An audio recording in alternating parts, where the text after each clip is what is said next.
ମୋ ନାଁ ଶବନମ ବେଗମ। ମୁଁ ଅଳଙ୍ଗାରେ ଆସୁଛି। କଣ ଘଟଣା? ଘଟଣା 2 ବର୍ଷ ହେଲା ଆମେ ଦି ଜଣକୁ ଭଲ ପାଉଥିଲୁ। କଥାବାର୍ତ୍ତା ସବୁ ଠିକ ଠାକ ଥିଲା ଭିତରେ 2 ବର୍ଷ କଥା ହେଲା ପରେ ତାପରେ ପିଲା ମୋ ପେଟରେ ରହିଗଲା। ମୁଁ ଜାଣିପାରିଲିନି। ତାଙ୍କ ବୋଉକୁ ହାର୍ଟ ଚୋକ୍ ହେଇଗଲା। ସେ ସେତିକି ବେଳେ ଯଦି ଆସିଲେ ତାହେଲେ ସମ୍ପର୍କ ହେଲା ଭିତରେ ପିଲା ପେଟରେ ରହିଗଲା। ଯଦି ରହିଗଲା 4 ମାସ 5 ହପ୍ତା କଣ ହେଇଗଲା, 5 ମାସ ଚାଲିବ ବୋଲି ଲାଗିଲା।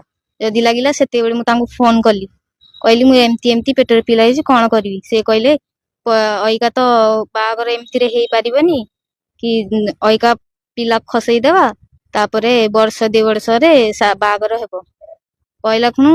ତାପରେ ଆମେ 5-6ଟା ମେଡିକାଲ ବୁଲିଲୁ, ପିଲା ମାନେ ଖରାପ ହେଇପାରିଲାନି। ଯଦି ନହେଲା ମୁଁ ତାଙ୍କୁ ଫୋନ କଲା ଖୁଣୁ ସେ କହିଲେ ନାଇଁ ତମେ ଫେର ବି ଦେଖ, କୋସିସ କର, ଯେତେ ଲାଗିଲେ ବି ଖସେଇ ଦିଅ।